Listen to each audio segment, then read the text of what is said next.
What's up YouTube? It's Ben, and in this video we're going to talk about the difference between creating a job for yourself and building a business.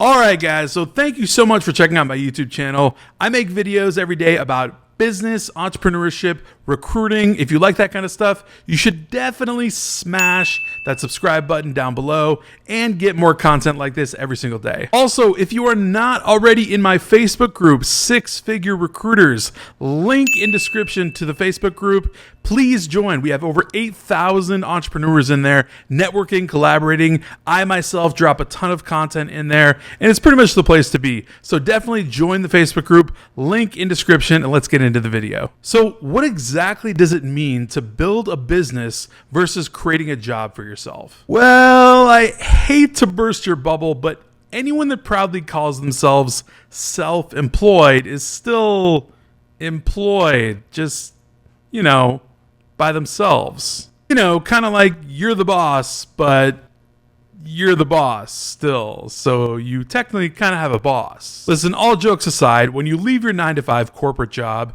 you're essentially just trading that in for more of a self-employed type of job. Yes, you don't have a boss, but you become your own boss, and you do have to follow the rules that you tell yourself to follow. And if you want to be successful, you have to do that to a T, because otherwise you're not going to make any money being self-employed. But you're still kind of doing things on the same time schedule, and you're usually carrying more of the load than you were before. We're talking about things like taxation, paying yourself, invoices, and all the other things that go along with the business side of self-employment. This is often why you'll hear people say self-employment is essentially creating a job for yourself versus building an actual business. So let's talk about how to build a business. So just inherently, rule number one of business, whether it's a recruiting agency or a barbershop, the business should run itself. I know, I get it. It sounds like a tall order. Like, how would the business run itself? Like, how does that even work? We'll get to that in just a second, but first I want to burst another bubble.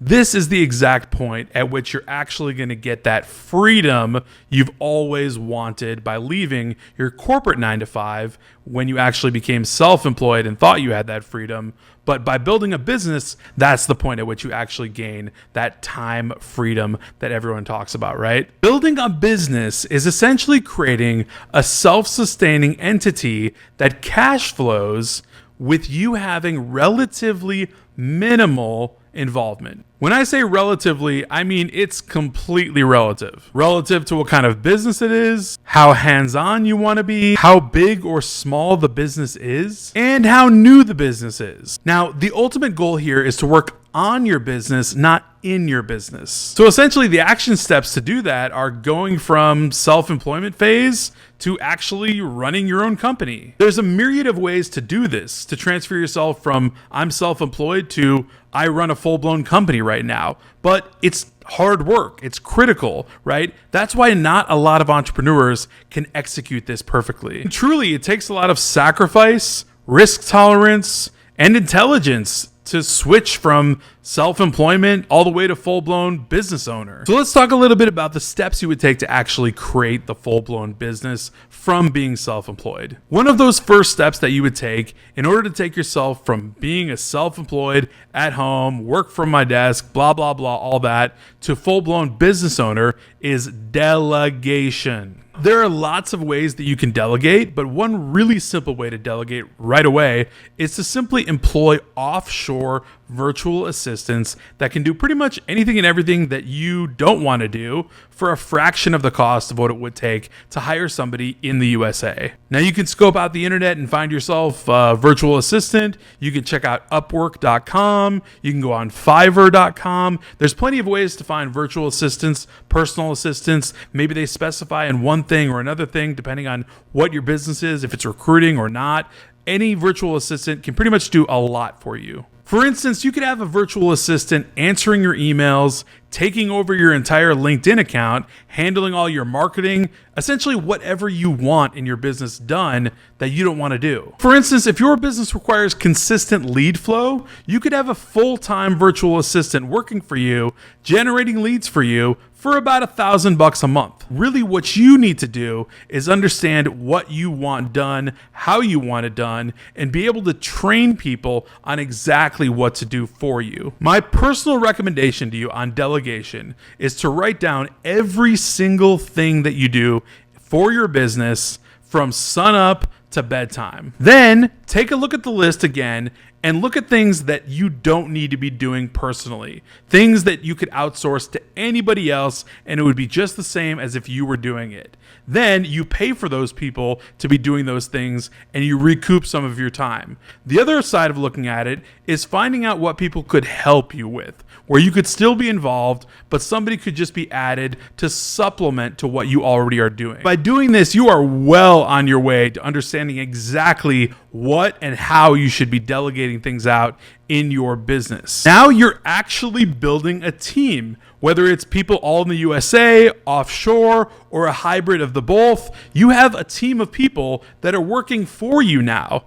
That's delegation. That's moving towards complete business ownership. Another huge factor I like to talk about when transferring from self-employment to business owner is automation. If you feel like you've heard about automation for the past 3 years or so, it's because you have. Automation is doing just about anything and everything we want it to do, and it's great. Fact of the matter is, software and tools that can do things that we've previously done ourselves manually let us recoup our time and step back away from the business more and more and more. Utilizing automation to basically generate leads or link different processes and systems together inside of your workflow is awesome for the growth and scale of your business. So all of this here leads me to my last point about business growth.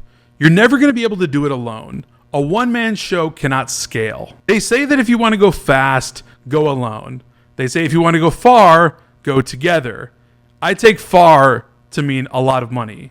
None of this is a race, and if it were, it would be a marathon, not a sprint. So scaling and growing your business from self-employment to a total self-sustaining entity that cash flows is not an overnight thing. They say that one of the biggest tests you can do is go away for a month. You can even be at home, but technically you should vacation. If you do that for a month long, 30 days, and everything runs smoothly without you in the picture, doing nothing on the business, not answering emails, not collaborating with people, not touching your business, and your business still makes money and nothing goes wrong, everything goes smooth, you've succeeded in actually creating a business. Guys, nobody wants to be self-employed. Everyone wants to run a company. Everyone wants to run a business. And hopefully in this video, I've explained to you the exact difference between the two. Guys, drop me a comment down below of anything you've done to leave the self-employment space into the business owner space, and anything you're doing right now to scale your business as well. I'd love to hear about it all in the comments. If you found value in this video, please smash that like button, hit the subscribe button if you want more content like this, and the alert bell button so that you know every single time I come out with a brand new video. Until then.